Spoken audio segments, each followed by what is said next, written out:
શકવાની નથી આ વખતે, કારણ કે સાક્ષાત આપણા પૂર્વજોના આશીર્વાદ છે, પ્રકૃતિના આશીર્વાદ છે,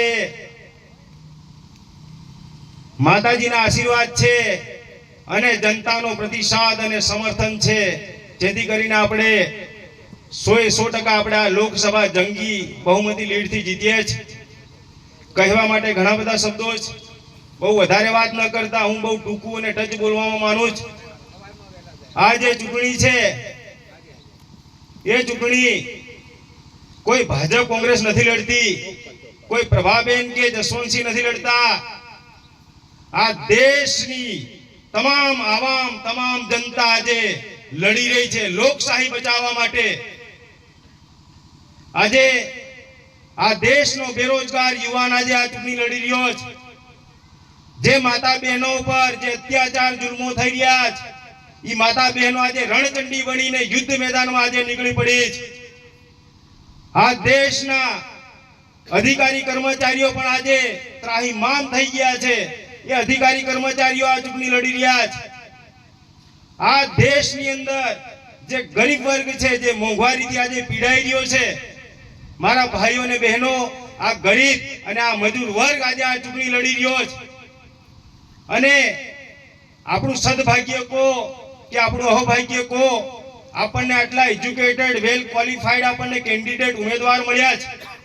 એમને એમના સમયમાં જ્યારે લોકસભાના સંસદ હતા તે વખતે દિલ્હીના દરબારની અંદર એક બેંગોલ ટાઈગરેસ તરીકે ત્યાં દહાડ પાડેલી છે. આપણા માટે ગર્વ લેવાની બાબત છે કે જો આપણે ફરીથી આપણને જે ઉમેદવાર તરીકે મળ્યા છે.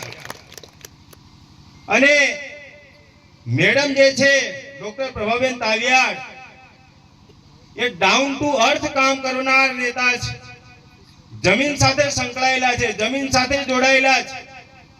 એમનો સ્વભાવ, એમનો નેચર ગરીબ લોકો માટે હંમેશા રાત દિવસ ચિંતન કરતા આવ્યા છે, ચિંતા કરતા આવ્યા છે. અને આ દાહોદની જનતા માટે ઘણા બધા કામ કર્યા છે.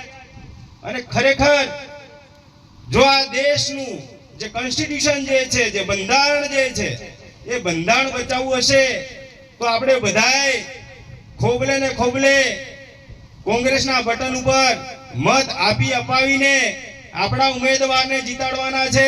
અને ભારત દેશની અંદર આપણે ફરીથી આ વખતે કોંગ્રેસની સરકાર આપણે બનાવવાની છે. અને સૌથી મોટી વાત એ છે કે ઇન્ડિયન એલાયન્સ જે ગઠબંધન જે છે, ઘણી બધી પાર્ટીઓ, 28 જેવી પાર્ટીઓ કઈ સમર્થનમાં છે, ત્યારે આપણી લોકસભાની અંદર આમ આદમી પાર્ટી અને કોંગ્રેસનું જે ગઠબંધન થયું છે, એને સીધો સીધો એનો અર્થ એ છે કે શિવ અને શક્તિ આજે એક થઈ ગયા છે. શિવ અને શક્તિ આજે એક થઈ ગયા છે. તો આ ધરા પર કોઈ એવી પ્રોડક્ટ નથી કે જે આપણને પાછા પાડી શકે.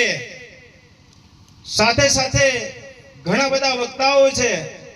બહુ વધારે સમય ન લેતા હું આપ સૌને અનુરોધ કરું છું, વિનંતી કરું છું, નમ્ર અપીલ કરું છું કે તમે આટલી સંખ્યામાં છો, સગે વાલે કુટુંબ પરિવાર, જો તમે તૂટી પડો તો લગભગ 1 લાખ મત તો અહીંયા બેઠા છે અમારા. એ મારા માટે ગર્વની બાબત છે.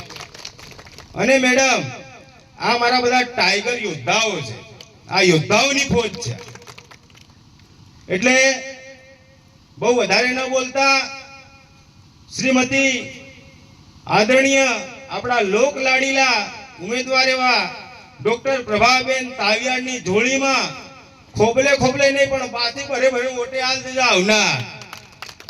કેમ કે આગળના ભ્રષ્ટાચારીઓને હવે ઘર ભેગા ને જેલ ભેગા કરવાનો સમય આવી ગયો છે. અને આજે નહીં તો ક્યારેય નહીં, આ છેલ્લી તક છે, આ છેલ્લો મોકો છે, તો એનો ભરપૂર લાભ લઈ લો. અને હુદેલા આવે તો ઉઠી જાજો ને જાગે જજો ને કામ ધંધે લાગી જજો. આટલું કહી મારી વાણીને વિરામ આપું. જય ભારત, જય સંવિધાન, જય ગુરુ માલિક.